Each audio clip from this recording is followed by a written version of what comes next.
Reacher Season 2 has dealt with an inevitable problem presented by the Tom Cruise movies beautifully and avoided potential drama in the process.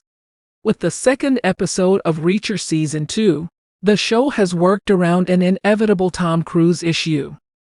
There was a revolt among fans of Lee Child's Jack Reacher books when it was confirmed Tom Cruise would be playing the character in a movie. In the novels, Reacher is a hulking behemoth like Dolph Lundgren, and it's fair to say few saw Cruise in the part. Regardless, the actor's Jack Reacher movie duology only helped raise the profile of the character and brought new readers to the books. Cruise's second film outing received a lukewarm reception, so it was decided to reboot the property with a TV series instead. Alan Ritchson has now replaced Cruise as Reacher in popular culture and is simply a better fit for the role. There are close to 30 novels in the book series now, so the showrunners behind Amazon's Reacher have a wealth of material to choose from when it comes to future adaptations. Those wondering if Reacher would readapt One Shot, which was used for Tom Cruise's Jack Reacher, can rest easy.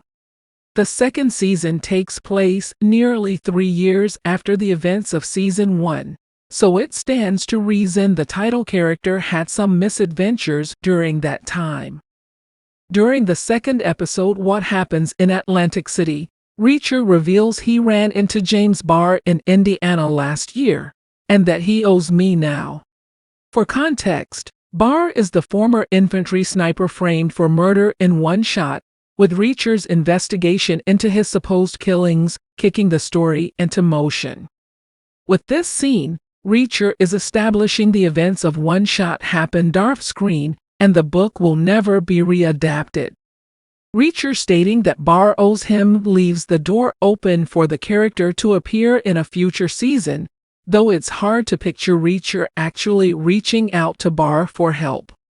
It would be intriguing to see a new one-shot adaptation with Ritchson's Reacher, just to see how differently it would play out.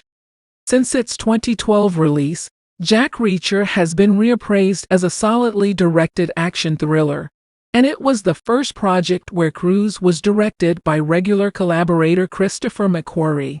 Mission: Impossible, Dead Reckoning 1. It's an entertaining ride, but for purists, it's tricky to fully accept Cruise in the role.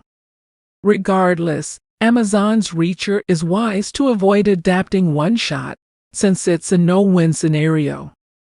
Whatever critics of 2012's Jack Reacher might feel, McQuarrie's film is a great adaptation of Child's novel, so there's no pressing need for a new version.